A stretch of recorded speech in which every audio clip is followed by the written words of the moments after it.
Assalamualaikum warahmatullahi wabarakatuh. Di sini saya akan mempresentasikan tentang distribusi probabilitas.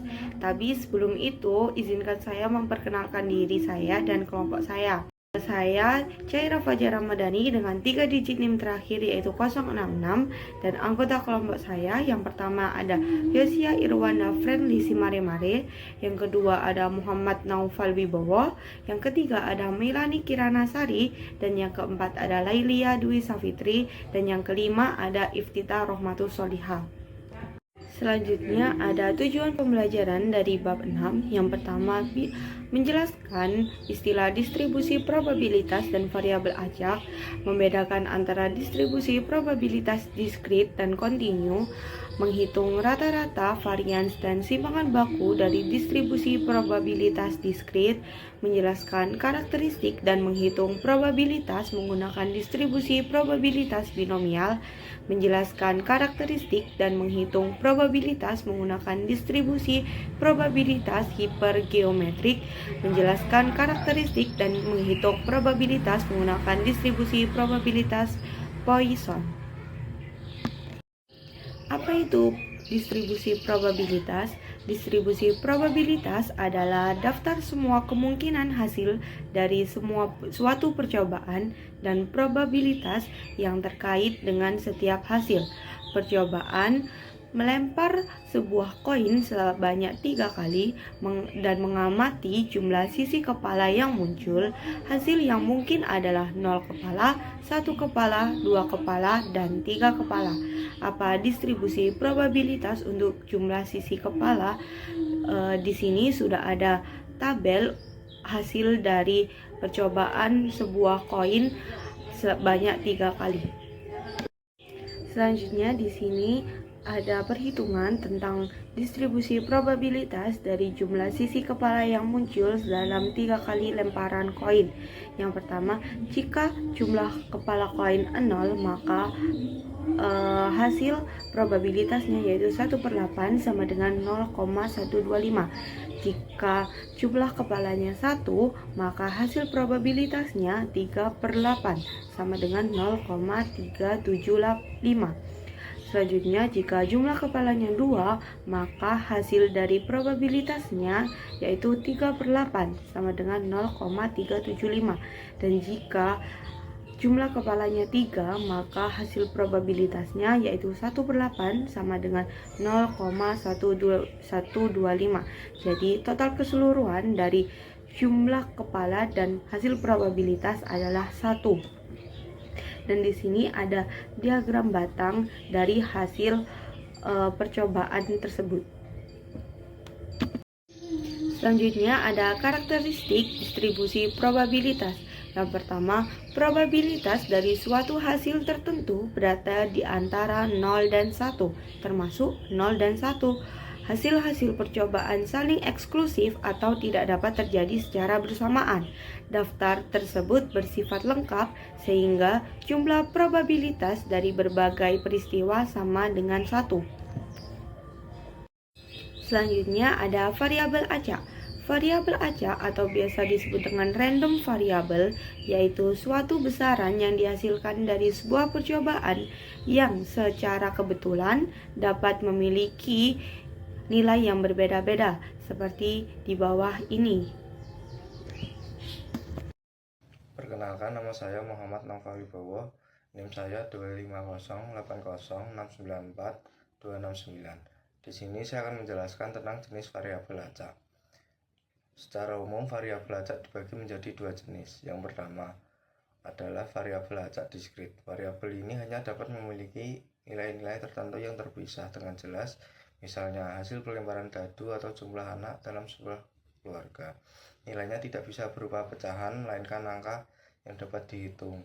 Jadi, variabel diskrit biasanya muncul dari proses menghitung sesuatu. Yang kedua, variabel acak kontinu. Variabel ini dapat memiliki nilai dalam suatu rentang yang tidak terbatas, misalnya tinggi badan, berat badan, atau waktu. Nilainya bisa berupa bilangan, pecahan, maupun desimal. Karena variabel kontinu biasanya merupakan hasil dari suatu pengukuran. Dengan memahami perbedaan keduanya, kita bisa menentukan pendekatan statistik yang tepat untuk menganalisis data. Di sini saya akan menjelaskan tentang contoh variabel acak diskrit yang dibagi 4. Yang pertama, jumlah siswa dalam satu kelas. Angkanya pasti berupa bilangan bulat, misalnya 30 atau 35 orang. Tidak mungkin 30,5 orang. Yang kedua, jumlah anak dalam satu keluarga. Sama seperti sebelumnya, nilai berupa angka bulat, misalnya 2 anak atau 4 anak, tidak bisa pecahan. Yang ketiga, jumlah mobil yang masuk ke tempat cuci mobil dalam 1 jam. Angka ini bisa berbeda-beda tetapi merupakan bilangan bulat, misalnya 10 mobil atau 15 mobil. Yang keempat, ada jumlah KPR yang disetujui oleh bank dalam periode tertentu.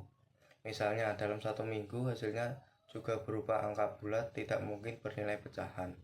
Dari contoh-contoh ini kita bisa melihat bahwa variabel acak diskrit selalu berhubungan dengan proses menghitung sesuatu yang hasilnya berupa bilangan bulat dan terpisah dengan jelas.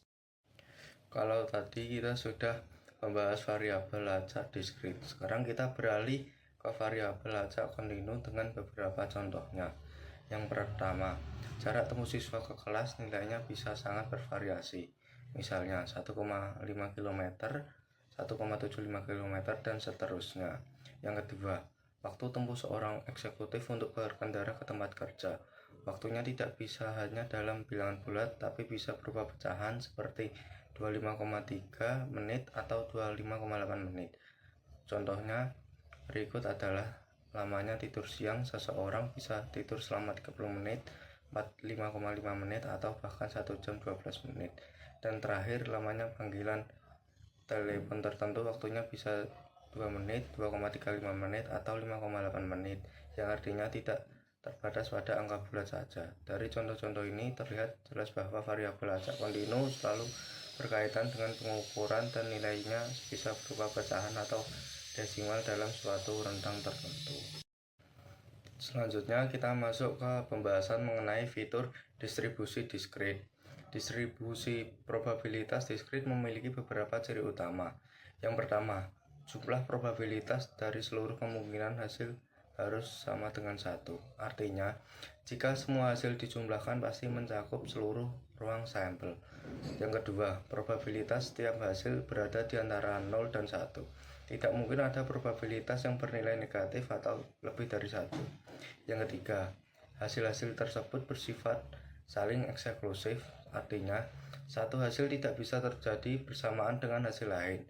Misalnya, saat melempar dadu, jika keluar angka 3, maka tidak mungkin di saat angka yang sama keluar dengan angka 5.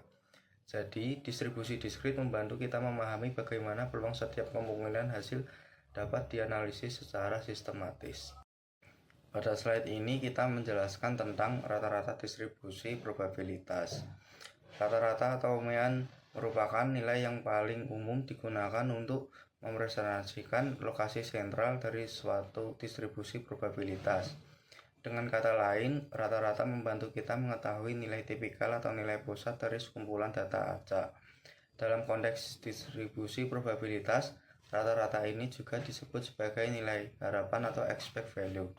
Rumusnya adalah jumlah dari hasil kali antara setiap nilai X dengan probabilitasnya P membuka X belum tutup. Artinya, untuk menghitung rata-rata distribusi, kita tidak hanya melihat nilai-nilainya saja, tetapi juga mempertimbangkan peluang terjadinya setiap nilai tersebut. Pada slide ini kita menjelaskan tentang varians dan deviasi standar dari distribusi probabilitas. Varians digunakan untuk mengukur seberapa besar penyebaran data atau sebaran dalam suatu distribusi. Langkah-langkah perhitungannya dimulai dengan mengurangkan rata-rata dari setiap nilai, lalu menguadratkan selisihnya. Setelah itu, setiap hasil kuadrat dikalikan dengan probabilitas dari nilai tersebut. Kemudian, semua hasil perkalian dijumlahkan sehingga diperoleh nilai varians. Dari varians ini kita bisa mendapatkan simpangan baku atau deviasi standar, yaitu dengan mengambil akar kuadrat positif dari varians. Simpangan baku memberikan gambaran seberapa jauh data menyebar dari nilai-nilai rata dengan satuan yang sama seperti datanya. Dengan kata lain, varians dan simpangan baku sangat penting karena membantu kita memahami tingkat ketidakpastian atau resiko dalam sebuah distribusi probabilitas. Pada slide ini menampilkan contoh penerapan rata-rata varians dan deviasi standar pada distribusi probabilitas. Kita mengambil kasus John Ragsdale, seorang penjual mobil tipe Lincoln Ford. John biasanya mencatat bahwa penjualan terbanyak terjadi pada hari Sabtu. Berdasarkan pengalaman, ia menyusun distribusi probabilitas jumlah mobil yang terjual pada hari Sabtu.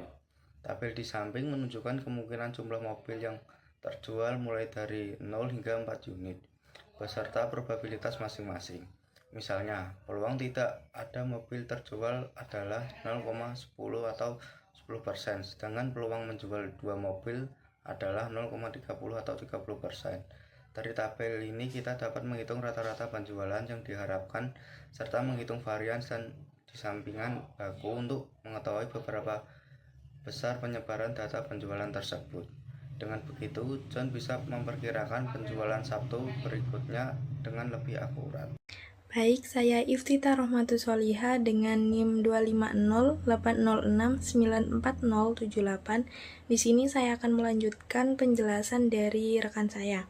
Nah, selanjutnya kita bahas rata-rata distribusi probabilitas.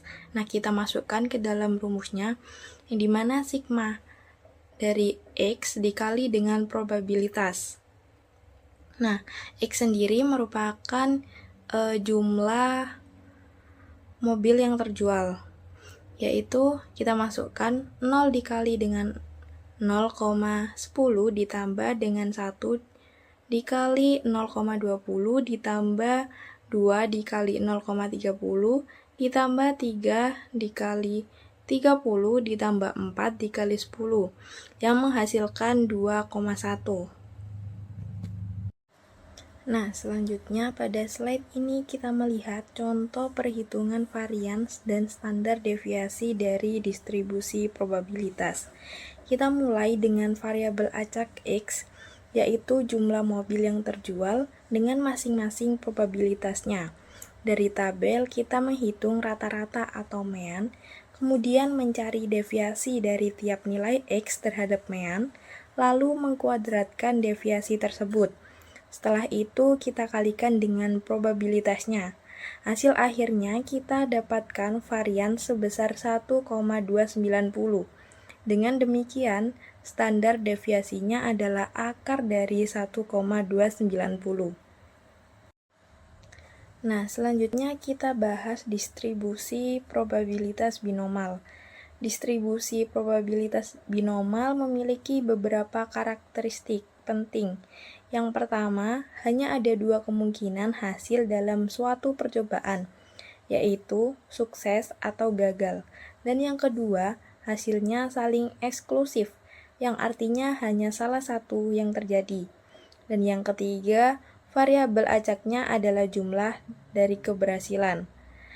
Dan yang keempat, setiap percobaan bersifat independen, tidak dipengaruhi oleh percobaan yang lainnya.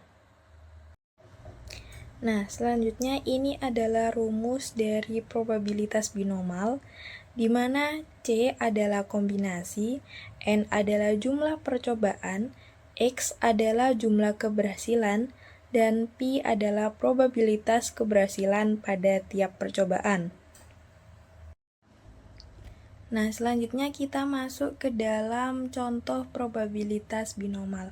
Sebagai contoh, terdapat 5 penerbangan setiap hari dari Pittsburgh menuju Bradford. Misalkan, probabilitas setiap penerbangan datang terlambat adalah 0,02. Pertanyaannya, berapa peluang tidak ada penerbangan yang terlambat hari ini? Dengan menggunakan rumus binomal, kita substitusi nilai N sama dengan 5, dan P sama dengan 0,02, dan X sama dengan 0. Maka hasilnya diperoleh probabilitas sebesar 0,3277 atau sekitar 32,77%.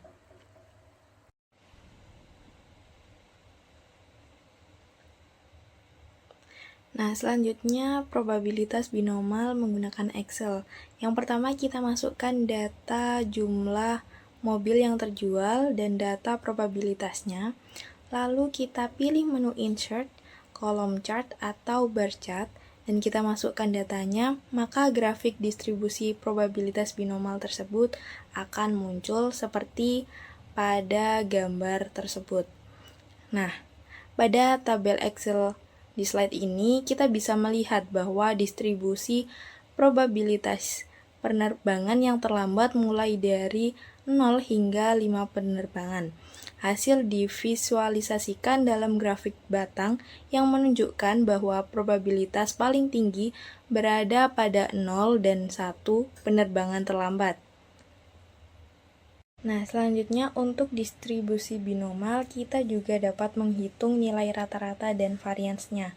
Rata-rata distribusi binomal dihitung dengan rumus mu sama dengan n dikalikan dengan pi, sedangkan variansnya adalah sigma kuadrat sama dengan n kali pi dikali dengan 1 min pi.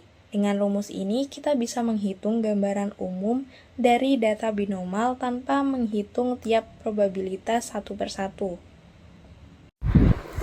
Halo semuanya, perkenalkan nama saya Lailia Duza Fitri dengan nomor NIM 077.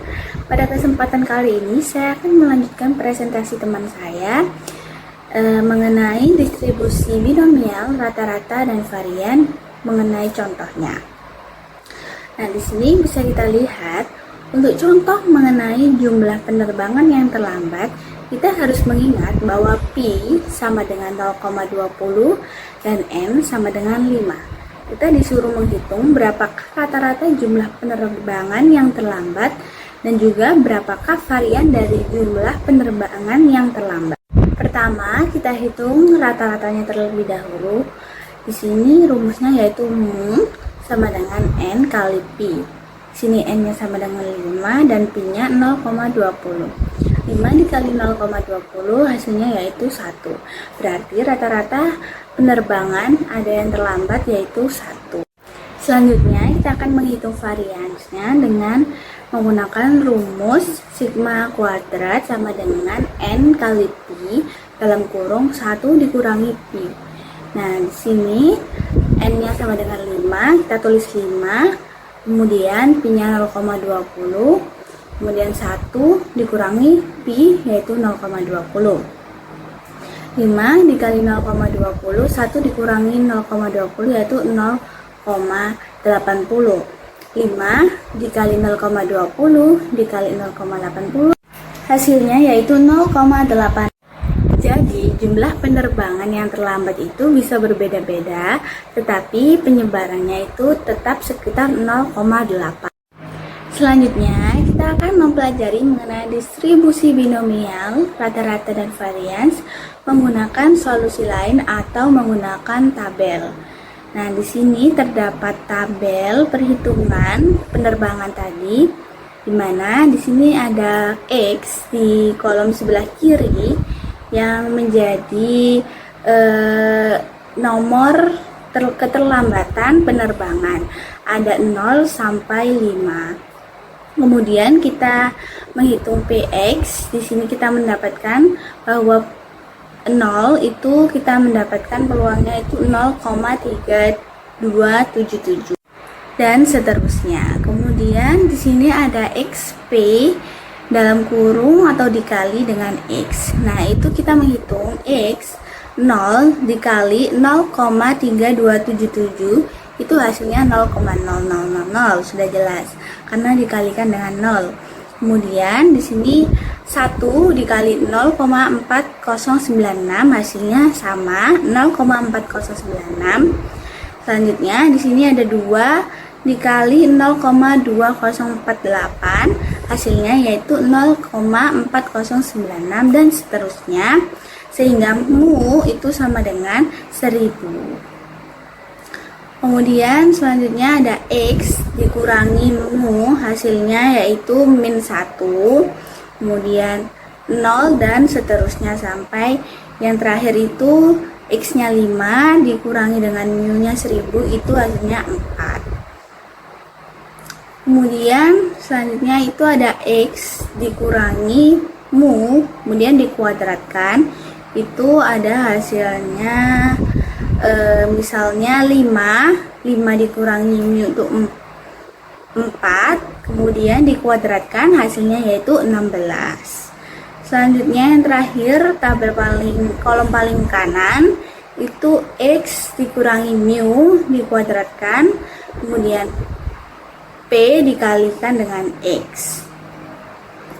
Nah, di sini kita misalnya ambil contoh yang peluang X, yang X-nya itu 5, itu X dikurangi mu dikuadratkan, itu kita bisa lihat di kolom sebelah kirinya itu 16, kemudian P dikali X itu hasilnya 0,0003. Jadi hasilnya itu adalah dikalikan 0,0048. Kemudian kita total dari 0 sampai 5 itu hasilnya mu sigma kuadrat sama dengan 0,7997. Next, selanjutnya kita masuk ke distribusi binomial tabel. Di sini terdapat contoh kasus di mana terdapat 5% roda gigi cacing yang diproduksi oleh mesin penggilingan Carter Bell otomatis berkecepatan tinggi itu cacat. Berapa probabilitas bahwa dari 6 roda gigi yang dipilih secara acak tidak ada yang cacat? Tepat 1, tepat 2, tepat 3, tepat 4, tepat 5, tepat 6 dari 6.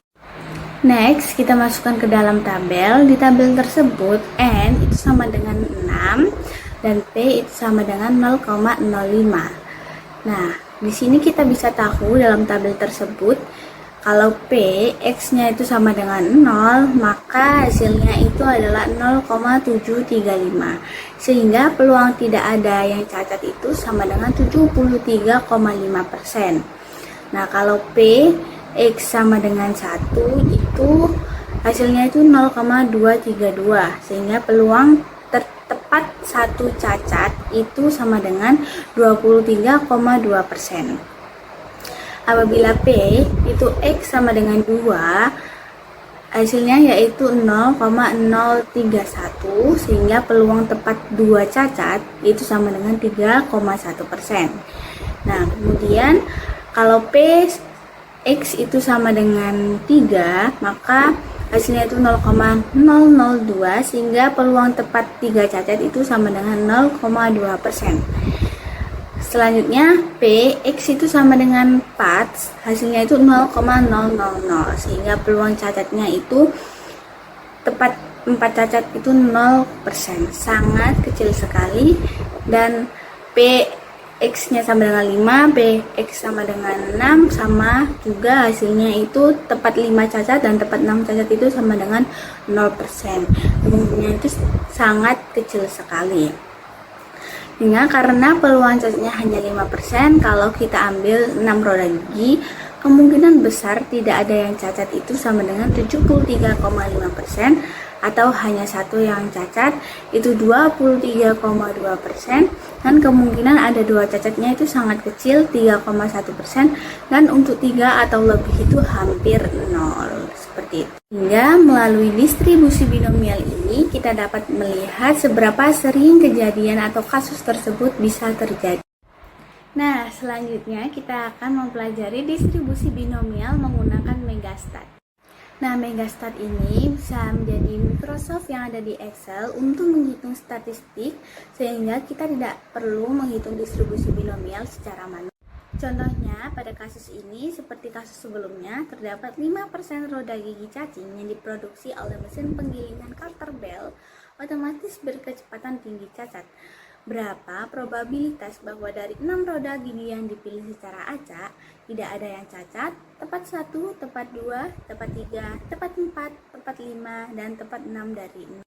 Nah, di gambar sebelah kanan ini kita bisa melihat hasilnya itu sama seperti tabel sebelumnya yang kita bahas menggunakan cara manual, mana ini N-nya sama dengan 6, P-nya itu sama dengan 0,05. Sini hasilnya sama, PX-nya itu 1 atau 1000. Di sini juga ada tambahan, kalau di Megastat itu juga diberi penjelasan mengenai rata-rata, variance, dan juga standard deviation, di mana rata-ratanya itu 0,300, variance-nya 0,285, dan standard deviation-nya 0,534.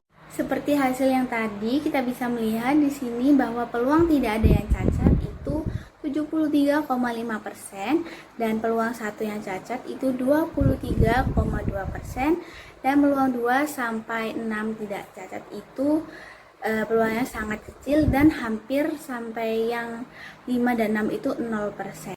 Jadi Megastat ini mempermudah sekali untuk kita menghitung tanpa harus menghitung secara manual. Oke, selanjutnya kita akan mempelajari mengenai binomial dengan bentuk distribusi untuk Pi yang bervariasi dan N konstan.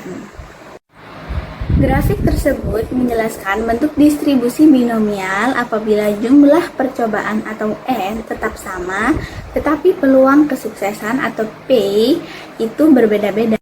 Pada grafik tersebut dapat dilihat bahwa semua grafik memiliki N sama dengan 10, dan yang diubah adalah nilai Pi atau peluang kesuksesan, yakni ada 0,5, 0,10, 0,20, 0,50, dan juga 0,7. Perubahan bentuk distribusi yang terjadi apabila Pi sama dengan 0,05 atau sangat kecil, maka distribusi terkonsentrasi di X kecil atau 0 atau 1 sukses, maka kebanyakan percobaannya itu gagal.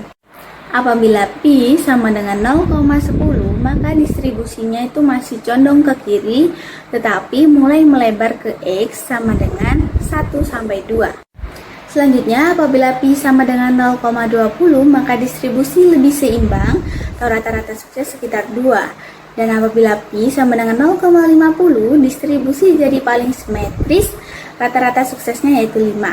Apabila Pi sama dengan 0,70, maka distribusi bergeser ke kanan sehingga rata-rata sukses sekitar 7. Kesimpulannya, apabila Pi itu kecil, maka distribusinya akan condong ke kiri, dan apabila Pi sama dengan 0,5, maka distribusinya simetris, dan apabila Pi-nya besar, maka distribusi akan condong ke kanan. Jadi, bentuk distribusi binomial itu dipengaruhi oleh besar kecilnya peluang sukses. Selanjutnya, kita akan membahas mengenai binomial dengan bentuk distribusi untuk N yang bervariasi atau Pi konstan. Dalam grafik tersebut kita bisa melihat Pi-nya itu konstan dan N atau jumlah percobaannya itu berubah-ubah. Nah, N yang berubah-ubah itu seperti 7, 12, 20, dan juga 40. Bentuk distribusi yang terjadi apabila N sama dengan 7, maka distribusinya itu masih sempit dan loncat-loncat atau bentuknya itu kasar. Kalau N sama dengan 12, maka distribusinya itu mulai lebih lebar. Apabila N itu sama dengan 20, maka distribusinya itu makin melebar dan lebih halus, mulai mendekati dengan bentuk lonceng. Kalau N sama dengan 40 atau besar, maka distribusi semakin halus dan sangat mirip dengan distribusi normal atau simetris seperti kurva lonceng. Kesimpulannya, apabila N kecil, maka distribusi binomial terlihat kasar dan menyempit. Kalau N semakin besar, maka distribusi melebar dan makin mirip distribusi normal. Ibaratnya, kalau peluang sukses tetap, tetapi jumlah percobaan atau N itu semakin besar, maka distribusi binomial makin melebar dan bentuknya semakin mirip dengan distribusi normal. Yang terakhir, kita akan membahas mengenai distribusi probabilitas binomial kumulatif. Di sini terdapat contoh kasus di mana sebuah studi pada Juni 2003 oleh Departemen Transportasi Illinois menyimpulkan bahwa 76,2% penumpang kursi depan menggunakan sabuk pengaman. Sampel yang terdiri dari 12 kendaraan dipilih. Berapa probabilitas penumpang kursi depan di setidaknya 7 dari 12 kendaraan tersebut mengenakan sabuk pengaman? Nah, di sini kita bisa melihat pada gambar yang di bawah itu, kita menggunakan rumus P dalam kurung X lebih besar sama dengan 7 dan N-nya itu sama dengan 12 dan P-nya itu 0,762. Kemudian kita hitung P X sama dengan 7 sampai dengan 12, di mana P X sama dengan 7 itu hasilnya 0,0902, X sama dengan 8 itu 0,1805, dan X sama dengan 9 itu 0,2569, X sama dengan 10 itu 0,2467, X sama dengan 11 itu 0,1436, dan X sama dengan 12 itu 0,0383. Nah, hasil penjumlahannya yakni 0,9563. Kemudian kita hitung P X sama dengan 7, di mana N sama dengan 12 dan P-nya itu 0,762. Masukkan 12 kombinasi 7 itu 0,762 pangkat 7 dikalikan dengan 1 dikurangi 0,762 pangkat 12 min 7. Hasilnya yakni sama dengan 792 dikali 0,149171 dikali dengan 0,000764 dan hasilnya yakni 0,0902. Sekian presentasi yang dapat saya sampaikan, selanjutnya akan dilanjutkan oleh rekan saya. Baik semuanya, perkenalkan nama saya Yosia Rwanda Friendly Simaremare, bisa dipanggil Yosia, dengan NIM terakhir 253. Jadi pada kesempatan kali ini saya ingin melanjutkan presentasi dari rekan saya. Jadi di sini kita bisa melihat slide yang membahas tentang distribusi probabilitas binomial menggunakan Excel. Jadi dengan bantuan Excel untuk mempermudah proses hitungan. Misalnya kita bisa menghitung peluang seseorang menggunakan seatbelt seperti pada gambar begini. Dalam populasi tertentu, dengan Excel, kita dapat langsung memperoleh nilai probabilitas kumulatif dari hasil percobaan yang dilakukan. Selanjutnya di sini kita akan membahas mengenai populasi terbatas. Jadi, populasi terbatas adalah populasi yang terdiri dari sejumlah individu, objek atau ukuran yang sudah diketahui jumlahnya. Contoh sederhananya adalah jumlah siswa dalam satu kelas, lalu ada jumlah mobil di tempat parkir, dan jumlah rumah dibangun dalam satu kawasan. Konsep ini penting karena menjadi dasar dalam distribusi peluang tertentu, salah satunya distribusi hipergeometri. Di sini ada karakteristik dari distribusi hipergeometri. Jadi, distribusi ini memiliki ciri-ciri, hanya ada dua kemungkinan hasil, yaitu sukses ataupun gagal. Probabilitas keberhasilan berbeda pada tiap percobaan, karena tidak ada pengembalian, dan distribusi ini menghitung peluang dari sejumlah keberhasilan dalam percobaan yang jumlahnya tetap. Berikutnya di sini kita akan membahas kapan kita bisa menggunakan distribusi hipergeometri. Jadi kita bisa menggunakannya ketika kita mengambil sampel dari populasi terbatas tanpa penggantian. Artinya sendiri, setiap kali satu individu atau objek diambil, jumlah populasi akan berkurang. Lalu distribusi ini juga digunakan jika ukuran sampel lebih besar dari 5% ukuran populasi. Dan jika syarat ini terpenuhi, maka distribusi hipergeometri lebih tepat digunakan dibandingkan distribusi binomial. Lalu berikutnya di sini adalah rumus dari distribusi hipergeometri. Pada gambar ini kita bisa melihat rumusnya. Lalu keterangannya sendiri, N adalah ukuran populasi, S adalah jumlah keberhasilan dalam populasi, lalu X adalah jumlah keberhasilan dalam sampel, N yang menggunakan huruf kecil adalah ukuran sampel, dan C adalah simbol dari kombinasi. Rumus ini menjadi dasar untuk menghitung probabilitas dalam berbagai kasus nyata. Nah, berikutnya di sini ada contoh dari distribusi hipergeometri. Ini adalah salah satu kasus yang bisa kita pelajari. Jadi, sebuah perusahaan bernama Playtime Toys mempekerjakan 50 orang di departemen perakitan. Lalu dari jumlah tersebut, 40 orang tergabung dalam serikat pekerja, sedangkan 10 orang lainnya tidak.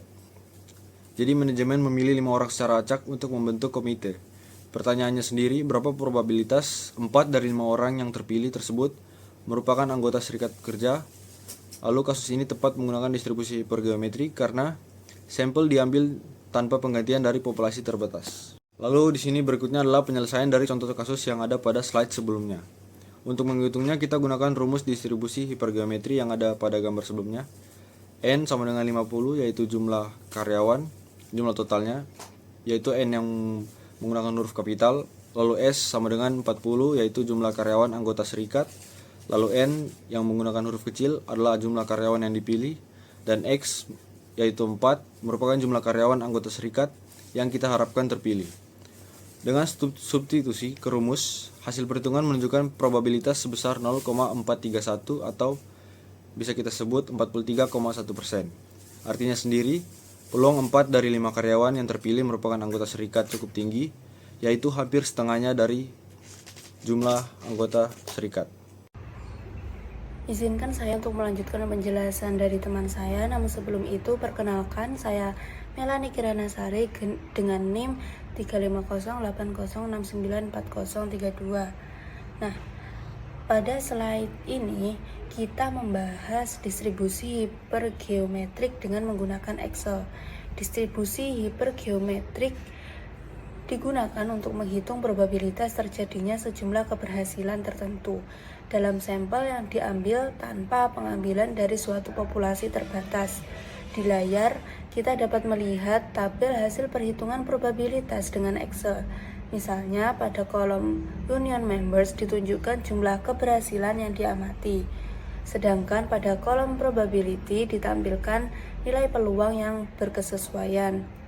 Dari tabel tersebut terlihat bahwa peluang terbesarnya terjadi pada saat jumlah keberhasilan berada di tengah distribusi, yaitu pada nilai 2 dan 3, dengan probabilitas yang masing-masing sekitar 0,431. Sedangkan pada jumlah keberhasilan yang ekstrim, yaitu 0 atau 4, probabilitasnya jauh lebih kecil. Dengan bantuan Excel, kita bisa lebih mudah menghitung distribusi ini menggunakan fungsi HypGeomDist. HypGeomDist. Hal ini sangat bermanfaat untuk menganalisis data ketika kita berhadapan dengan sampel tanpa pengambilan, seperti kasus pemilihan anggota dari suatu kelompok atau kuantitas barang dari suatu produksi.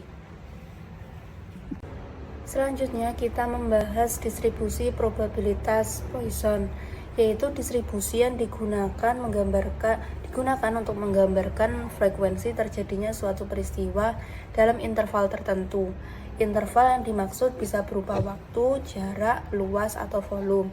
Sebagai contoh, distribusi Poisson sering digunakan untuk memodelkan jumlah kedatangan pelanggan dalam 1 jam, jumlah kecelakaan lalu lintas dalam sehari, atau jumlah cacat pada produk dalam 1 batch produksi.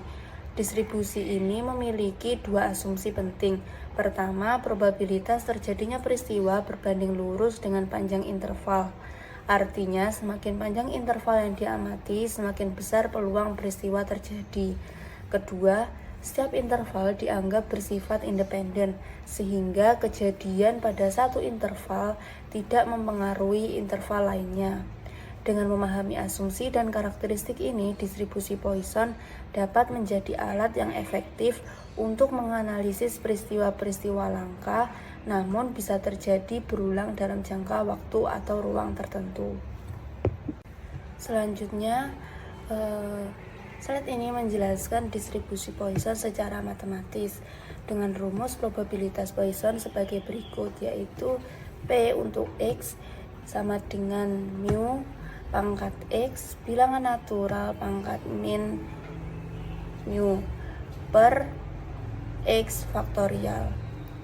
Beberapa simbol yang dipahami yaitu mu adalah rata-rata jumlah kejadian dalam suatu interval tertentu, dan bilangan natural adalah konstanta matematis dengan nilai sekitar 2,71828, yaitu basis logaritma natural, dan X adalah jumlah kejadian atau keberhasilan yang kita amati, dan P untuk X menyatakan peluang terjadinya tepat X kejadian dalam interval yang dimaksud. Artinya, dengan rumus ini kita bisa menghitung kemungkinan suatu peristiwa langka yang terjadi berulang.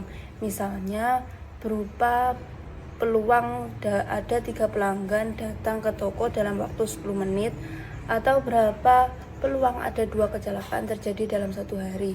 Distribusi Poisson ini sangat berguna untuk menganalisis data yang berkaitan dengan frekuensi peristiwa acak dalam periode tertentu. Selanjutnya, slide ini menjelaskan hubungan distribusi Poisson dengan distribusi binomial.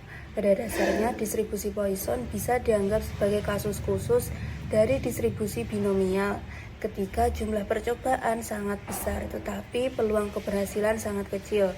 Rata-rata jumlah keberhasilan dalam distribusi binomial ditentukan dengan rumus NP, di mana N adalah jumlah percobaan dan P adalah peluang keberhasilan.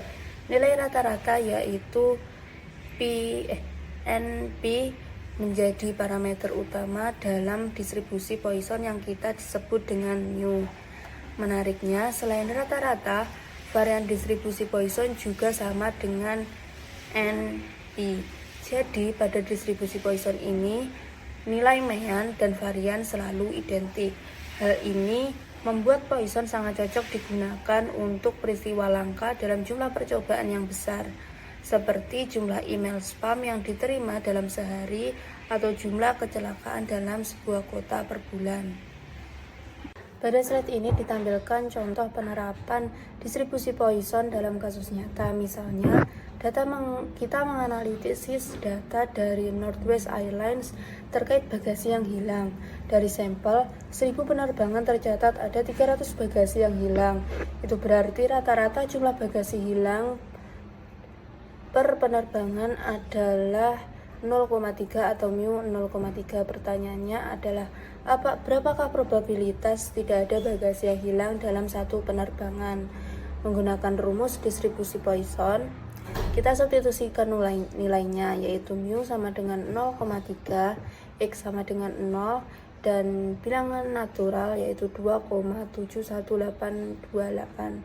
Maka perhitungan yaitu P untuk 0 yaitu mu pangkat x bilangan natural pangkat min mu per x faktorial sama dengan 0,3 pangkat 0 bilangan natural pangkat min 0,3 per 0 faktorial sama dengan 0,7428.